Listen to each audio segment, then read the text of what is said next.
flag of the United States of America, to the republic for which it stands, one nation, under God, indivisible, with liberty and justice for all.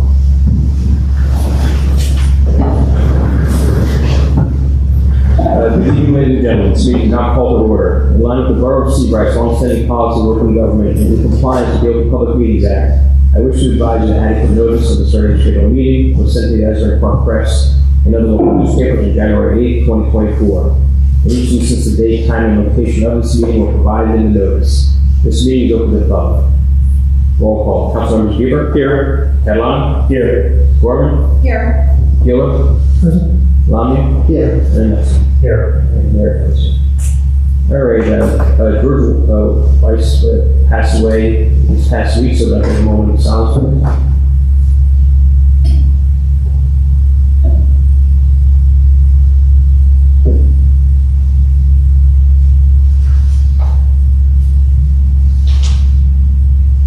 Thanks, everybody. All right, so we will have remarks from the audience. If there's anybody online or in person that can heard, just please state your name, your address, and you have up to 3 minutes to address the governing body. Anybody online tonight that can be heard?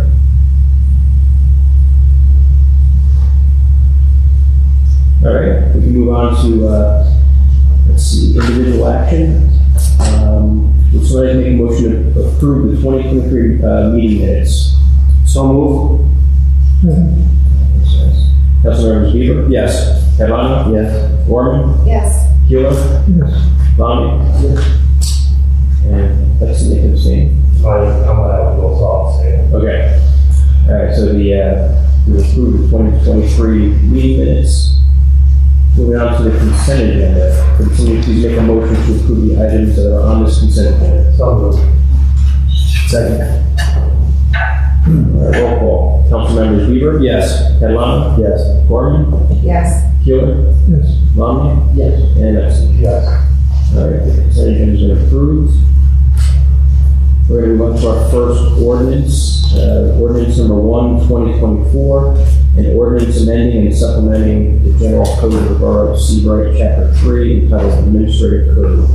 Would somebody please make a motion to introduce ordinance number 1, 2024? So moved. Second. All right, roll call. Councilmember Bieber? Yes. Catalano? Yes. Gorman? Yes. Giller? Yes. Lamia? Yes. And Nelson? Yes. All right, ordinance number 1, 2024 has been introduced. Moving on to ordinance number 2, 2024, calendar year 2024. Ordinance to exceed the municipal budget appropriation limits and to establish a cap at NJSA 4 through 45.14. Can somebody please make a motion to introduce ordinance number 2, 2024? So moved. Councilmember Bieber? Yes. Catalano? Yes. Gorman? Yes. Giller? Yes. Lamia? Yes. And Nelson? Yes. All right, we've just introduced ordinance number 2, 2024. All right, we're moving on to new business, vouchers in the amount of $668,674,068. Can somebody please make a motion to approve this voucher list? So moved. Second. Roll call. Councilmembers Bieber? Yes. Catalano? Yes. Gorman? Yes. Giller? Yes. Lamia? Yes. And Nelson? Yes. All right, vouchers have been approved. Vouchers have been approved. All right, so it's up to the governing body, I guess. When I spoke to Joe earlier and Chris, some of the discussion items, because the weather's not icy and getting worse, we figured we'd carry to the next meeting. We will have a brief executive session, but is there anything on here that anybody feels really pressing and discuss tonight? Or I just wanted to get the Anchorage Beach emergency declaration out there because it's a hazard. All right, It's all yours. a hazard. So we had a washout that's behind some of our jetties, and some residents can fall off and get hurt. So I contacted the DEP, and if we fill out a form, we need Greg Bosch to get all the criteria to him, and they'll get us emergency declaration to do some of the moving of the sand and some different items. So I just want to get that out. Do we need to, Joe or Chris, do we need to do anything on that to get Greg to do what he needs to do? Well, Craig has already began its protocol on that. So I think by the next week or two, Craig will have everything he needs to submit that if council's approved of it, and seems as though you do. Yeah, it's a no-brainer. I mean, it's pretty bad there. Yeah, it mentions that we could use some berm to. I think the main safety is to keep that fence up. Yeah, the fence made it through the storm, so it's still there, keep checking on it. That's a big safety factor. Yeah, Because sometimes people walking from south to north, one foot. around the jetty, and then they don't realize you can drop off the other side. The other thing, I just was talking to a fellow down in Pond River, and they've been using trucks to drop in, bring in sand, and it was quite a bit of money, but they're getting some assistance on that. I thought it might be something we could check on the possibility, because particularly that spot there, the only way you're gonna get sand in there is to have trucks back in and drop the loads. It's an option to think about. Sure. Yeah, makes sense. Anyone else have any questions you want to cover tonight? Not necessarily pressing, but I think having the ABC permits for the farmer's market, you know, I mean, if we wait till February, it's never gonna get done. But I think that's something that we should be encouraging for our farmer's market, having like a winery come in or a brewer come in. It's a huge push. It's a huge push. Monmouth County has Yeah. made Monmouth, still in Monmouth. I mean, it's a huge initiative for economic development, so I don't see a problem with it. I just think that, does anyone have a problem with it? If not, we should start with a workshop to. It's a beer, it's selling alcohol at the farmer's market, like local beer. Yeah, okay. Right, it's not for consumption at the farmer's market, it's for like maybe like a tasting or something like that, but it wouldn't, no one's getting drunk at the farmer's market. Yeah, so just so we all understand, it's not a liquor license. It's somebody's ability to come in and sell their goods, sort of what we went through with Gigi's, where they did a thing with the winery coming in and selling there, but it's not a liquor license. It has to be a New Jersey local based one. Okay, and that's the extent of it, Heather, that's the Yeah. request? Right, but they may very well have like a sample out for someone to taste. You know, that's probably inevitable, because they always do that at farmers markets. So but no one's gonna be sitting there drinking like it's a bar. No. Yeah, so I was gonna ask, is there gonna be any open alcohol in there? I think that would be the extent sheet. Because that's inevitable, that they're gonna say, like, this is our Pinot Noir or whatever, and like, we gotta taste it, but we can tell, look, we can't have more than like a sample, like a little Dixie cup. So, I see your crazy about. yeah.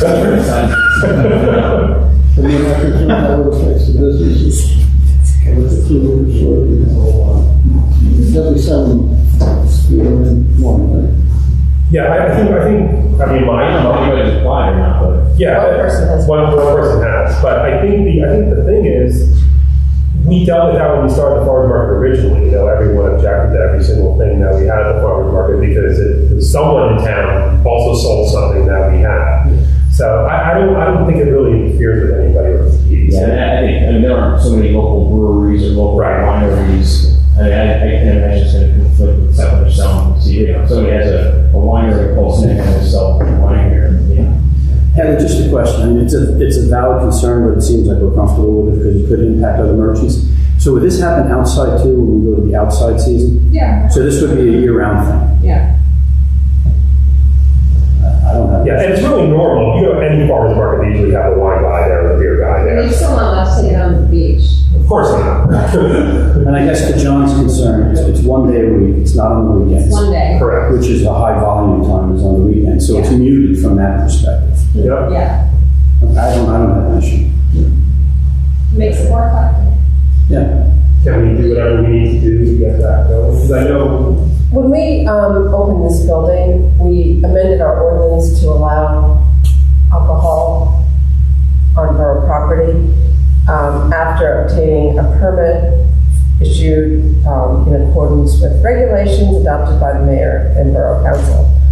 We never really followed up on that because we never really started renting this building out. So we didn't come up with a list of. can I ask Rich, can't we just do a resolution or something like that, meaning that the ordinance permits us?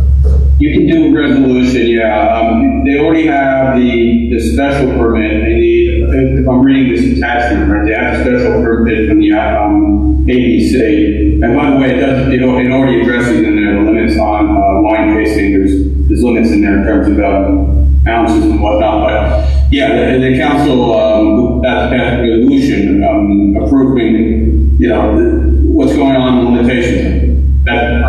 So can we draft something for the February workshop and then the first council and the council meeting?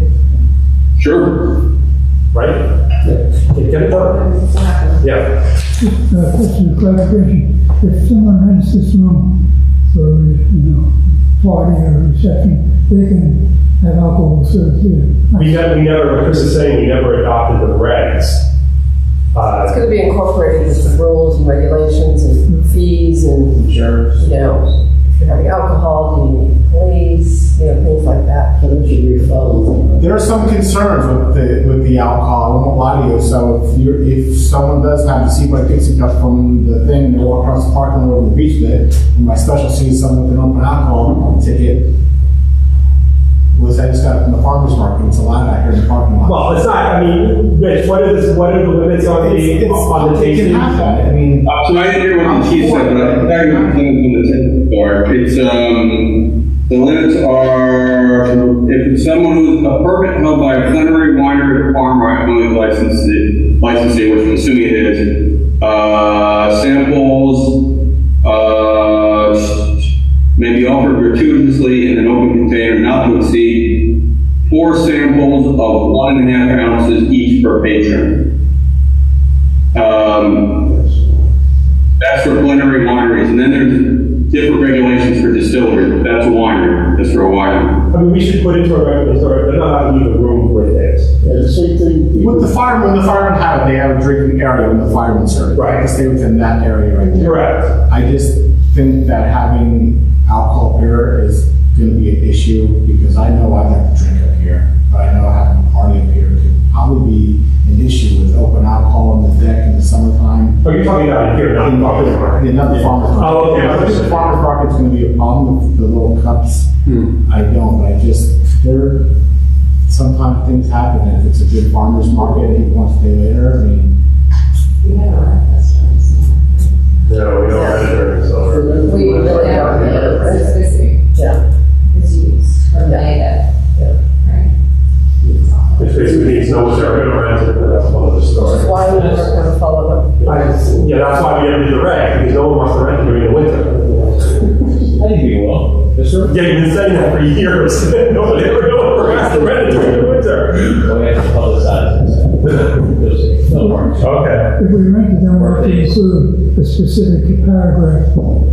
Alcohol, you can't leave the building. Exactly. Something like that. Exactly. And they got to follow. Because I agree with the chief, that's a little open.